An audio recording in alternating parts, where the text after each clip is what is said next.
Բարև ձեզ, Alpha News-ի եթերում Instaface նախագիծն է, որի շրջանակում մենք կներկայացնենք աղմկահարույց այն թեմաները, որոնք հայտնվել են օգտատերերի ուշադրության կենտրոնում և ակտիվ քննարկվել սոցցանցերում։ Առաջին թողարկմանը դիտեք։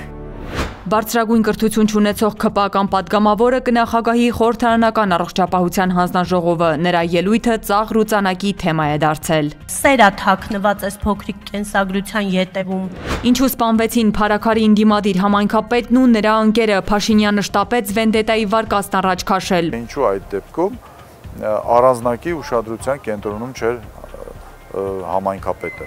Փաշինյանը չի հանդուրժում իրեն սուր քննադատողներին, ամոթալի օր Հայաստանում Միքայել arczepiskopos Աջապահյանը դատապարտվեց 2 տարվա ազատազրկման։ Դատիչներ նրանց, ովքեր ինձ ստանում։ Հեցի ՔՊԱ-ական կառավարիչը տապալեց Սամվել Կարապետյանին ու նրա ընտանիքին իշխանության սևացնելու օպերացիան։ Հրապարակվեց նրա աստղաբաշխական աշխատավարձի չափը՝ ամսական 5.200.000 դրամ։ Շատ ճոխ է։ Ազգային ժողովի առողջապահության հարցերի մշտական հանձնաժողովի նորընտիր նախագահ Հռիփսիմե Հունանյանը սոցցանցերի աստղ է դարձել։ Միջին մասնագիտական կրթություն ունեցող այս պատգամավորը թեև չափազանց համեստ կենսագրություն ունի, բայց հասցրել է աչքի ընկնել իր մասին ոչ այդքան համեստ հայտարարություններով։ Այդ ժամանակ եմ աշխատել շարքային բուժքույր, ես երկար ժամանակ աշխատել եմ ղեկավար անձ։ Ինչ ղեկավար։ Ավագ բուժքույր, գլխավոր բուժքույր, պարտականություններ եմ կատարել գլխավոր բուժքույր։ Դա բավարար է հանձնաժողով կառավարելու համար, այսինքն ոլորտի խնդիրներին լիարժեք տիրապետում է։ Այս փոքրիկ կենսագրությունը, ինչպես որ դուք նշում եք, այս փոքրիկ կենսագրության հետևում կանգնած է տարիների բազմաչարչար աշխատանք, հոգատարությունը թաքնված այս փոքրիկ կենսագրության ետևում, սերա թաքնված այս փոքրիկ կենսագրության ետևում, հարգանքա թաքնված։ Հենց այս հայտարարություններն են զայրացրել և զարմացրել օգտատերերին, ինչու հենց նա, ինչ չափորոշիչներով է առաջնորդվել իշխանությունը, բարձրագույն կրթություն չունեցող պատգամավորին խորհրդարանի գլխադասային կարևոր հանձնաժողովներից մեկի նախագահությունը վստահելիս։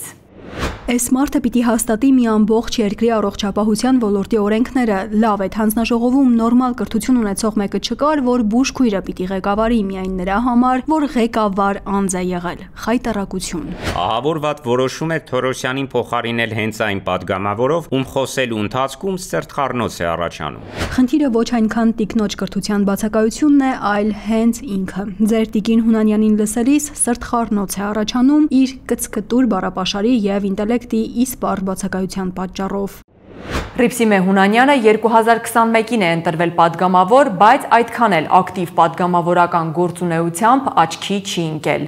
Մամուլում նրա անունը շոշափվել է բացառապես իր արտասովոր սաներվածքների և աղմկահարույց հայտարարությունների համար, որոնք կրկին կապված էին բարձրագույն կրթություն ստանալու հետ։ 2022-ին Հունանյանը հայտարարել էր, թե մտադիր է բարձրագույն կրթություն ստանալ։ Պատրաստվում եմ բարձրագույն կրթություն ստանալ, փորձում եմ ամերիկյան համալսարանում շարունակել իմ մասնագիտությամբ կրթությունը, բակալավրիատում, դա մի քիչ ավելի ուշ, բայց հուսով եմ ամեն ինչ լավ կլինի։ 3 տարի անց կարծես Հունանյանն այդպես էլ բարձրագույն կրթություն չի ստացել։ Շատ էլ որ ես չեմ գնացել բարձրագույն կրթական հաստատությունում ստանալու, բայց ես անընդհատ սովորել եմ։ Հունանյանի անվան շուրջ ստեղծված այս աղմուկը անտարբեր չթողեց նաև առողջապահության հարցերի մշտական հանձնաժողովի նախկին նախագահ Արսեն Թորոսյանին, որ այժմ աշխատանքի և սոցիալական հարցերի նախարարն է։ Թորոսյանն իր պարտքը համարեց ամեն գնով պաշտպանել իրեն փոխարինողին։ Տարօրինակ են հնչում այն պահանջները, թե այս կամ այն պաշտոնը պետք է զբաղեցնի այս կամ այն չափանիշներով անձը։ Արդյոք երկակի ստանդարտներով չեք առաջնորդվում, հարգելի գործընկերներ։ Արդյոք կարդացել եք Հայաստանի սահմանադրությունը, որով սահմանվում են պատգամավոր դառնալու պահանջները, եւ արդյոք բոլոր պաշտոնյաների նկատմամբ եք այդքան խստապահանջ։ Թորոսյանի այս գրառումը քննադատության նոր ալիք բարձրացրեց, նրան մեղադրեցին մանիպուլյացիայի մեջ։ Մի մանիպուլացրեք, ոչ մի բժիշկ չի թերագնահատել կամ նսեմացրել որևէ մասնագիտություն կամ աշխատանք։ Դուք եք թերագնահատում եւ արժեզրկում բժիշկներին, իսկ նրանց բոլորի գրառումներում հակառակը։ Բուժքույրերի հանդեպ մեծ հարգանք ու սեր կար։ Անգամ մանիպուլացնելը ձեզ մոտ լավ չի ստացվում, այս գրառման կտերը թերևս միայն ձեր մի քանի ցեցը կերած կռապաշտների համար ակնահաճո լինի, թե բա թիրախավորել են մասնագիտության կրողներին։ Մարդ կարդում ու նողկանք է ապրում, իսկ ձեր Տիկին Հունանյանի գաղութի ոճի խոսքից մարդ նողկանքից բացի այսահարվում է։ Արդյունավետ կաշխատի Հռիփսիմե Հունանյանը առողջապահության հարցերի մշտական հանձնաժողովի նախագահի պաշտոնում թե ոչ, ժամանակը իհարկե ցույց կտա։ Մերձավանում նախորդ շաբաթ տեղի ունեցած սպանությունը երկու մարդու կյանք խլեց։ Դիմակավորված անձը ինքնաձիգով կրակել էր Փարաքարի համայնքապետ Վալորիա Գրիգորյանի, նրա ընկերոջ Կարեն Աբրահամյանի և նրանց հետ եղած Արծրուն Գալստյանի ուղղությամբ։ Տեղում մահացել էին Գրիգորյանը և Աբրահամյանը, իսկ Գալստյանը վիրավորվել էր, ապա վիրահատության ենթարկվել։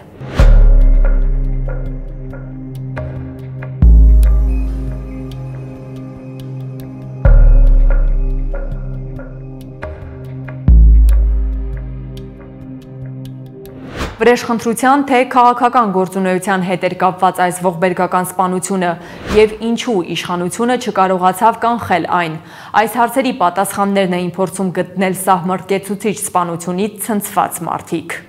Թեև հանցագործությունների մասին որևէ տեղեկություն դեռևս չկա, որևէ կասկած չունեմ, որ այս պատմությունը կապված է Վալոդիայի հանրային գործունեության հետ։ Նիկոլական բաստիոնում ընդդիմադիր գործունեությունը մինչ օրս պարունակում էր բանտարկվելու կամ ունեզրկվելու ռիսկ։ Այսուհետ դրան գումարվում է գնդակահարվելու ռիսկը։ Դուք եք անընդհատ իրավապահ համակարգ բարեփոխում, դրանից ոչինչ չհասկացող անհասկանալի կերպարների ներգրավմամբ։ Փողոցում տիրող քաոսը ձեր կառավարման անխուսափելի հետևանքներից մեկն է։ Ումին սոցցանցերում քննարկում էին այս դաժան սպանությունն ու փորձում հասկանալ, թե ինչու այն չի կանխվել, սպանությունից 10 ժամ անց վարչապետ Փաշինյանը իր ոճով Facebook-ում առաջ քաշեց իր վարկածը՝ վենդետան։ Իրավապահները պարտավոր են շուտապույտ բացահայտել հանցագործության մեջ ներգրաված բոլոր անձանց։ Նաև մանրամասն վերլուծության պետք է ենթարկվի հարցը, թե կանխարգելիչ ինչպիսի գործողություններ պետք է կատարվեին Փարաքարում բռնությունների շարք թույլ չտալու համար։ Ովքեր պիտի կատարեին այդ գործողությունները և ինչու չեն կատարել։ Շատերի գնահատմամբ Փաշինյանը այս գրառմամբ միջամտեց նախաքննությանը, ուղղորդելով իրավապահներին բացառելու ողբերգական այս սպանության քաղաքական դրդապատճառը։ Նիկոլ Փաշինյանը բարձրացնում է կանխարգելիչ անբավարար միջոցառումների հարց, ինչը կարող է նշանակել a. Քննության ուղղորդման փորձ, այսինքն քննությունը տանել դեպի ինչ-որ վաղեմի հաշիվներ և հաշվեհարդար, b. Սպանությունը իսկապես հաշվեհարդար է, վաղեմի պատմությամբ և այդ վաղեմի պատմության ու հաշվեհարդարի ռիսկը հայտնի է եղել ընդհուպ Նիկոլ Փաշինյանին, կամ նրան հայտնի է դարձել սպանությունից հետո, իրազեկել են նրան, որի կապակցությամբ էլ նա իր գրառման մեջ անդրադարձել է կանխարգելիչ հարցերում թերացման հանգամանքին։ Իշխանությունը չսպասելով նախաքննության ավարտին, շտապում էր հայտարարել, թե Մերձավանի սպանության դեպքը կապված է միջանձնային հարաբերությունների հետ, այդ կերպ բացառելով քաղաքական դրդապատճառը։ Պարզ է, որ դա միջանձնային հարաբերությունների հետ կապված է եղել, այսինքն դա կապված չի քաղաքական դիրքորոշման հետ։ Իսկ ինչու են իշխող ուժի ներկայացուցիչները աղմկում և դժգոհում, որ իրենց մեղադրում են Փարաքար համայնքի ղեկավարի սպանության շահառու լինելու մեջ, առանց սպասելու նախաքննության ավարտին, բայց որ ամենակարևորն է դատարանի վճռին։ Արդյոք նրանք չեն գիտակցում, որ իրենց առաջնորդը իր ողջ քաղաքական կարիերան կառուցել է հոկտեմբերի 27-ի և մարտի 1-ի իրադարձությունների մասին ստի ու կեղծիքի անմեղության կանխավարկածի խախտման վրա։ Ինչու է նրանց թվում, որ քաղաքականությունը միակողմանի երթևեկությամբ ճանապարհ է։ Անձնական վրեժխնդրության, թե քաղաքական գործունեությամբ պայմանավորված սպանվեց Վալոդիա Գրիգորյանը, որ ամիսներ առաջ իշխանության նկատմամբ ջախջախիչ հաղթանակ էր տարել Փարաքարի ընտրություններում։ Նրա կուսակիցները վենդետայի վարկածն անհասկանալի են համարում, որն ըստ նրան շահարկում է իշխանությունը։ Վերահաստատելով Վալոդիա Գրիգորյանի հանրային բացառիկ ազնիվ և պատշաճ վարքագիծը, բացառելով միջանձնային խնդիրների առկայությունը, ակնհայտ է, որ նրա սպանության գործով առկա են կազմակերպիչներ և պատվիրատուներ։ Սպանության 5-րդ օրը ներքին գործերի նախարարությունը և քննչական կոմիտեն հայտնեցին Մերձավանի սպանությունը բացահայտելու մասին։ Սեպտեմբերի 27-ին իրավապահները հայտնեցին, որ սպանության գործով հանցանք կատարելու անմիջականորեն ծագած կասկածի հիմքով ձերբակալված անձ կա։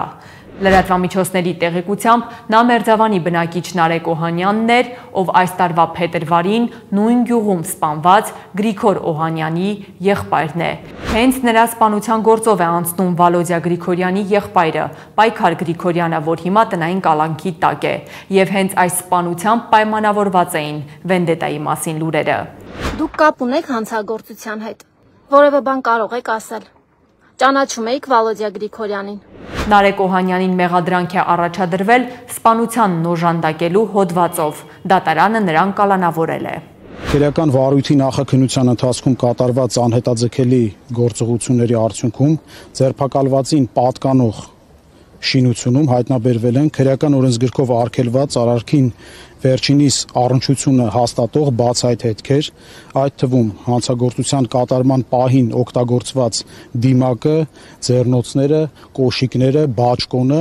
որոնք փորձ է արվել այրել։ Այս գործով երկրորդ կալանավորվածը Գևորգ Հարությունյանն է, ով խոստովանել է, որ ինքն է կրակոցներ արձակել 3 անձանց ուղղությամբ, ինչի հետևանքով 2-ը մահացել էին, իսկ 1-ը ստացել հրազենային վնասվածք։ Գևորգ Հարությունյանին մեղադրանք է առաջադրվել սպանության փորձի եւ զենքի ապօրինի շրջանառության հոդվածներով։ Վերջինս տվել է ինքնախոստովանական ցուցմունքներ եւ մատնանշել հանցագործության գործիք հանդիսացող ինքնաձիգի գտնվելու վայրը։ Քննիչի կողմից արգելվել է նաեւ հանցագործության գործիք հանդիսացող ինքնաձիգը։ Մերձավանի սպանությունից 1 շաբաթ անց նախաքննական մարմնի ղեկավարը հայտարարում է, որ սպանության գործը առնվազն կատարողի մասով բացահայտված է եւ Վալոդյա Գրիգորյանի ու նրա ընկերոջ սպանությունը կապված է 8 ամիս առաջ Մերձավանում տեղի ունեցած սպանության հետ։ Մենք պետք է իրականությունից ըստ էության չկտրվենք եւ հիմա երբ որ խոսում ենք հանցագործության կանխման եւ նախականխման մասին 100%-ով բացառել կամ կանխել հանցագործությունը կարծում եմ ողջամիտ եւ իրական չի։ Սա այն դեպքում, երբ քննչական կոմիտեի ղեկավարը անձամբ էր հայտարարում, որ սպանություն կատարող անձը 1 ամիս հետևել է Վալոդյա Գրիգորյանին։ Անձը նշեց, որ ինքը դեպքից 1 ամիս առաջ գնացել եւ Դաշտամիջյան հատվածում կրակոցներ է արձակել, այդ վարկածն էլ մենք ստուգելու ենք եւ պարապել է եւ դրանից հետո որոշեց, որ պետք է իրականացնի իր մտադրությունը։ Ստացվում է հանցանք կատարած անձը նախապատրաստվել է, բայց իրավապահները դրա մասին տեղյակ չեն եղել։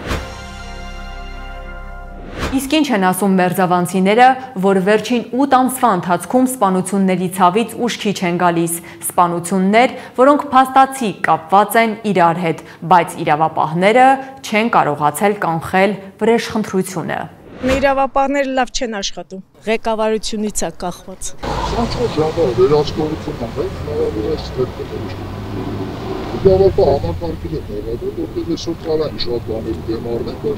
Հիմա եկեք հասկանանք, թե ինչ էր տեղի ունեցել փետրվարի 5-ի գիշերը Մերձավանում։ Գյուղի ՔՊԱ-ական վարչական ղեկավար Մեհեր Ախտոյանի տան հարևանությամբ գտնվող գրասենյակի մոտ ծեծկռտուքի ժամանակ սպանվել էր Ախտոյանի հորաքրոջ որդին Գրիգոր Օհանյանը։ Շարժառիթը ըստ քննչական կոմիտեի ղեկավարի մեքենան արագ վարելու շուրջ առաջացած վեճն է եղել, որից հետո ծեծկռտուք է տեղի ունեցել եւ հրազենի կրակոցից սպանվել է 1 անձ Գրիգոր Օհանյանը, եւս 1 անձ էլ վիրավորում ստացել։ Այս գործով 15 մեղադրյալ կա, այդ թվում Վալոդյա Գրիգորյանի եղբայրը Պայքար Գրիգորյանը, նրան մեղադրանք է առաջադրված խուլիգանություն կատարելու հոդվածով։ Վալոդյա Գրիգորյանի եւ նրա ընկերոջ սպանությունից հետո տեղեկություններ շրջանառվեցին, որ Մերձավանի ՔՊԱ-ական նախկին վարչական ղեկավար Մեհեր Ախտոյանը Հայաստանում չէ։ Ու չնայած իրավապահները հայտարարում են Մերձավանի սպանությունը բացահայտելու մասին, օդում շարունակում են կախված մնալ մի շարք հարցեր։ Ինչու, ասենք, տվյալ պարագայում օպերատիվ ծառայությունները չեն զբաղվել օր ու գիշեր ընդդիմադիր համայնքապետի անվտանգության ապահովումով եւ գործը հասավ ոստայության ուղղակի սպանությանը։ Կամ Նիկոլ Փաշինյանը արդեն գիտի մի քանի ժամ հետո թե ինչ դրդապատճառներ են եղել այս սպանության հիմքում, կամ քաղաքական, այսպես ասենք, ուղղորդում է անում, փորձելով քաղաքական սպանության վարկածը բացառել։ Քանի որ սպանվել է ընդդիմադիր համայնքապետ, քաղաքական ֆոն էս ամեն ինչում այնուամենայնիվ կա։ Հարաքար համայնքը ընդդիմադիր նոր համայնքապետ կունենա, ապրելու երկիր խմբակցությունը ավականու իր կազմից առաջիկայում նոր համայնքապետ կընտրի։ Միքայել arczepiskopos Աջապահյանը դատավոր Արմինե Մելիքսեթյանի վերդիկտով մեղավոր ճանաչվեց իշխանությունը զավթելու հրապարակային կոչեր հնչեցնելու հոդվածով։ Գևորգ Միքայել Աջապահյանին մեղավոր ճանաչել Հայաստանության քրեական օրենսգրքի 442-րդ հոդվածի 2-րդ մասով նախտած արարքում եւ որպես պատիժ նշանակել ազատազրկում 2 տարի ժամկետով։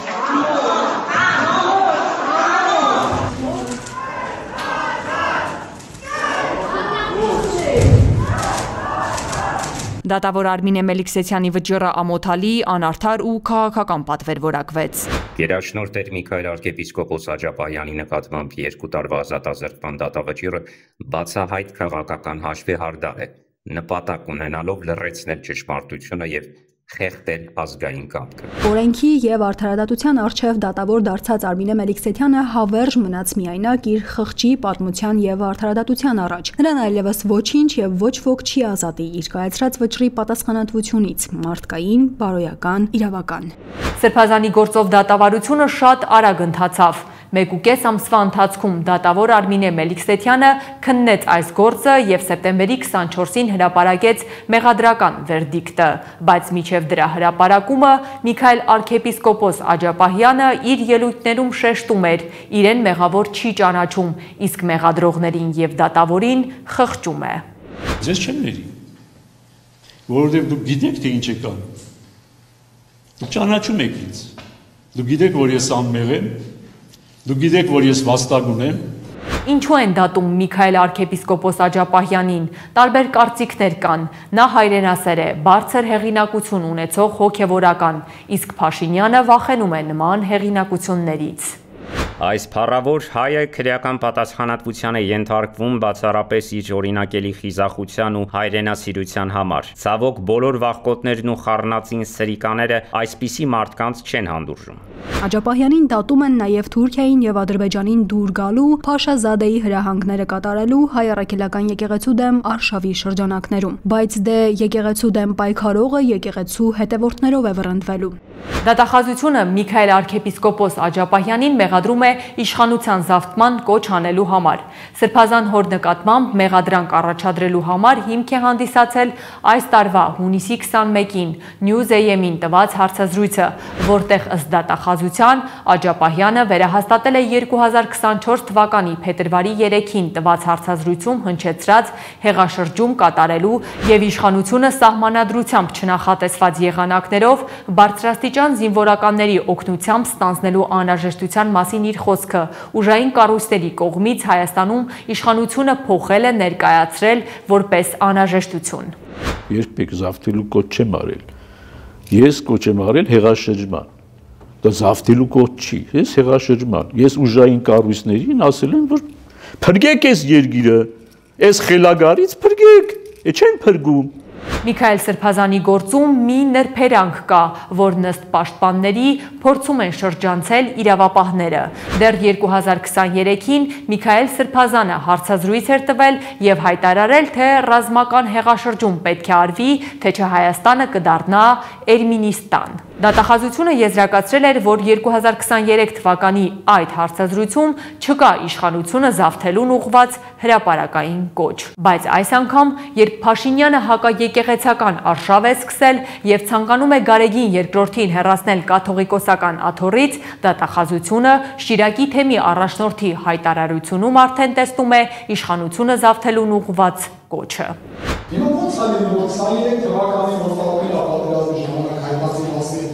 Ոչ մի բան չկա, վերացական է, ընդհանուր ոչ մի բան չկա, հանցանք չի, հենց 24 թվականը նույն բանը պատմում, որը նույն բանը հասկանում են, ոչ մի բան չի հասկանում։ Ասում են չէ, այլ մարդ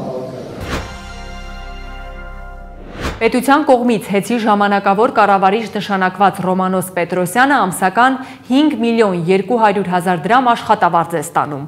Ուշադրություն, ոչ թե պետությունն է 13.500 ամերիկյան դոլար ամսական վճարում ՔՊԱ-ական Պետրոսյանին, այլ հեծը եւ Սամվել Կարապետյանը։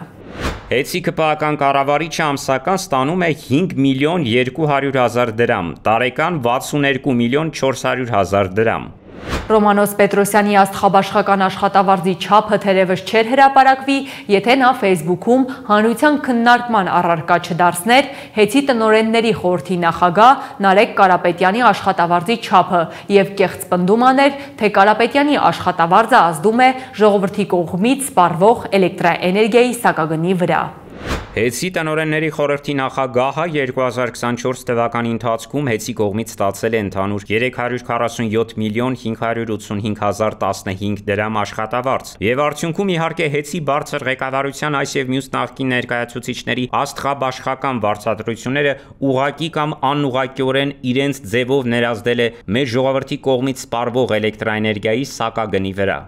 Ռոմանոս Պետրոսյանը, որ պետության կողմից գործուղվել է մասնավոր ընկերություն, Հեցի անվտանգության ու սպառողների շահերի պաշտպանությամբ զբաղվելու պատրվակով, կարծես շեղվել է իր գործառույթից եւ զբաղվում է Սամվել Կարապետյանին ու նրա ընտանիքի անդամներին սևացնելու գործով։ Նրան այդ հարցում օգնում են իր թիմակիցները։ ԿՊԱ-ական պատգամավոր Արփի Դավոյանն իր հերթին Facebook-ում դժգոհեց Նարեկ Կարապետյանի աշխատավարձի չափից եւ պահանջեց հիմնավորել, թե որտեղից է ծագել աշխատավարձի այդ չափը։ Ես որպես շարքային մի բաժանորդ ուզում եմ հասկանալ, եթե մի մարդ կարող է նման աստղաբաշխական աշխատավարձ ստանալ, ապա ինչու են մալուխները շքամուտքներում հրդեհվում, էլեկտրասյուները քամուց օրորվում, իսկ Հեցի արագ արձագանքման մեքենաները հինավուրց ու ազիկներ են։ Իշխանական գրառումների այս տեղատարափից հետո Նարեկ Կարապետյանը ստիպված եղավ պարզաբանել, որ հրաժարվել է աշխատավարձից եւ վերջին 9 ամիսների ընթացքում Հեցից ստացել է 0 դրամ։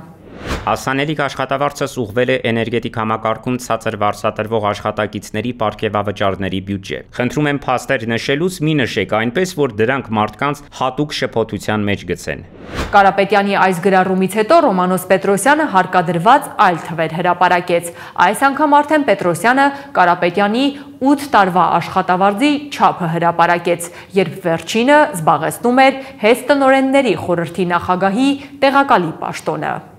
Հեցի տնօրենների խորհրդի նախագահի նախկին տեղակալը 2017-2024 թվականների ընթացքում Հեցի կողմից ստացել է ընդհանուր 396 միլիոն 198 հազար 663 դրամ աշխատավարձ, գրեթե 400 միլիոն դրամ։ Եվ արդյունքում իհարկե Հեցի բարձր ղեկավարության այս եւ մյուս նախկին եւ որոշ գործող ներկայացուցիչների աստղաբաշխական վարձատրությունները ուղղակի կամ անուղղակիորեն իրենց ձևով ներազդել է մեր ժողովրդի կողմից սպառվող էլեկտրաէներգիայի սակագնի վրա։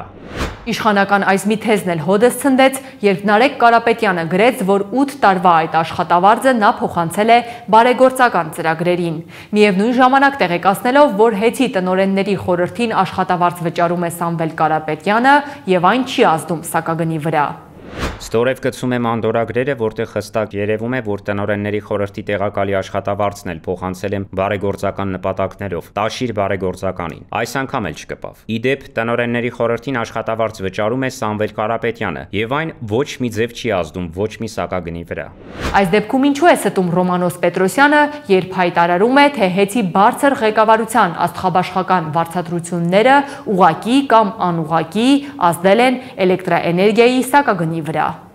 Ինչու են իշխանությունները իրենց էներգիան վատնում այս 5 րոպեանոց ստի վրա։ Պատասխանը պարզ է։ Մոտենում են ընտրությունները եւ քաղաքացիական պայմանագիրը խուճապի մեջ է։ Սամվել Կարապետյանի շարժումը որպես իրական սպառնալիք տեսնելով նրանք դիմում են ամենակեղտոտ տեխնոլոգիային։ 2018 թվականին սիրո եւ համերաշխության մասին հայտարարելով իշխանության եկած մարդիկ հիմա ստահոդ հայտարարություններ են անում հատուկ ատելություն սերմանելու հասարակության մեջ։